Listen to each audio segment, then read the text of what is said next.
Welcome to the News Hour. Tonight, President Biden will address Congress and millions of Americans in his third State of the Union and the last of his current term. It's a high-stakes moment for the president as he continues his 2024 re-election campaign.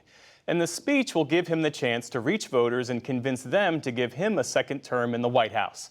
Joining us to explain what we can expect are the NewsHour's Lisa Desjardins and Laura Barone-Lopez. So Laura, we'll start with you. What new proposals and announcements can we expect from the president tonight?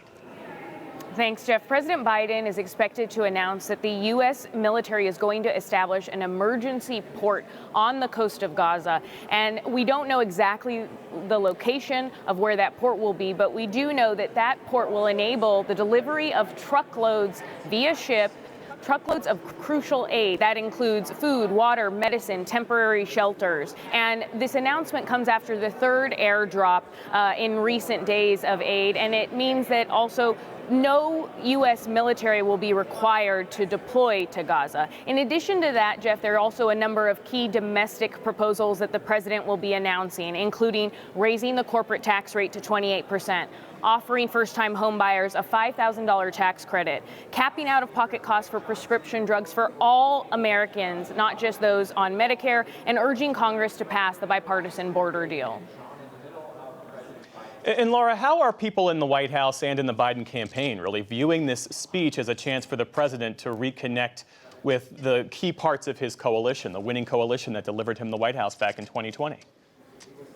People inside the White House tell me, Jeff, that they really view this speech as what they call the starting gun of 2024. And it's a chance for the president to lay out his vision to the biggest audience that he is likely to have this entire year. This is a type of audience that he won't typically get if he's just giving a campaign speech. And then a source close to the president told me that when the president prepares for speeches like this, he spends a lot of time by himself trying to think about what he wants to say. He takes input, but he is also he tends to shut everything out, and we saw him really take a lot of time this weekend at Camp David in preparation for this speech. And we have an excerpt of what he is preparing to say that the White House provided to us.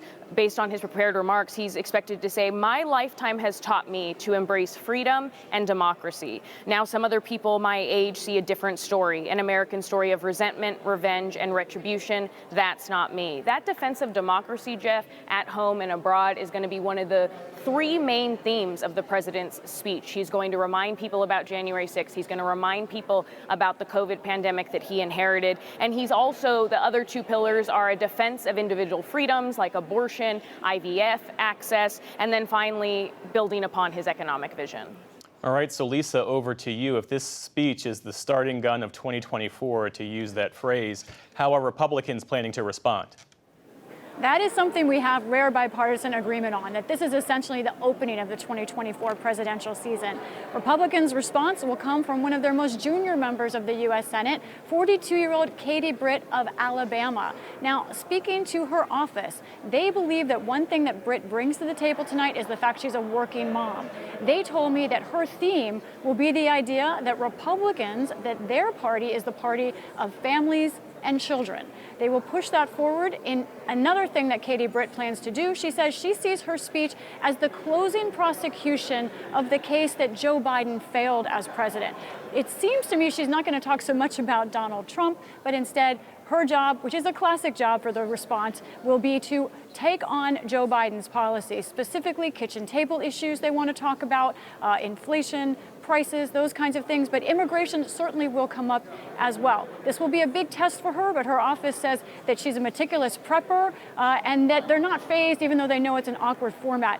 One other thing we're watching for from Republicans tonight, though, Jeff, is will there be outbursts in the chamber? House Speaker Mike Johnson has asked his Republicans not to have outbursts. However, as we well know, he does not govern their individual decisions.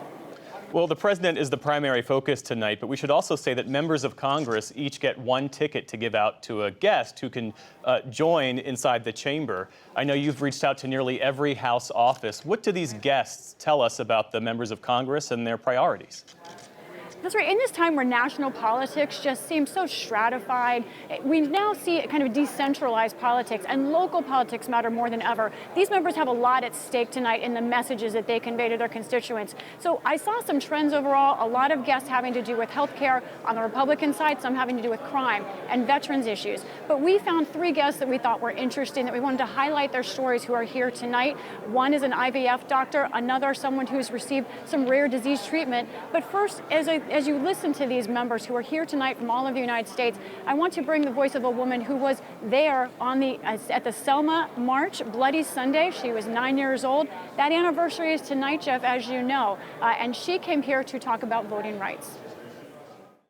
It was when I was 9 years old when I participated as the youngest little girl on that Bloody Sunday March, the most traumatic experience of my life. And one of the things that's very critical as we embark upon a new election is that we continue to really push and fight, not only to vote, but to get others engaged to become registered voters. So earlier this week I was actually performing IVF. I helped retrieve eggs from women who are trying to use the technology to be able to build their family. I also retrieve eggs from women who are about to undergo cancer treatment. People use IVF for different reasons, and I'm here tonight to be able to advocate for them.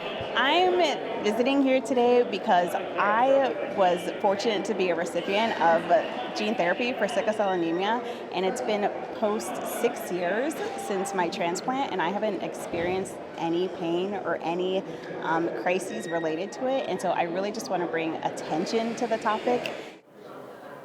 Now, another point of attention that you'll see in the chamber tonight, Democratic women have decided to wear white. They say that's a representation of women's rights, especially reproductive rights. Of course, that was the color of the suffragettes as well. One other thing happening tonight, though, Jeff, I want to relay. TikTok has barraged these members with phone calls today. Many of them shut down their phones after this appeared on the TikTok app, making anyone who wants to use that app had to call Congress or restart their phone. And this is something that has gotten a lot of attention, but tonight, as a result, there was a backlash from Congress in committee, passed a bill that would effectively ban TikTok. I just raised that because as much as this speech, President Biden has so many goals that Laura's been talking about, many of these members are thinking about something else that might not come up.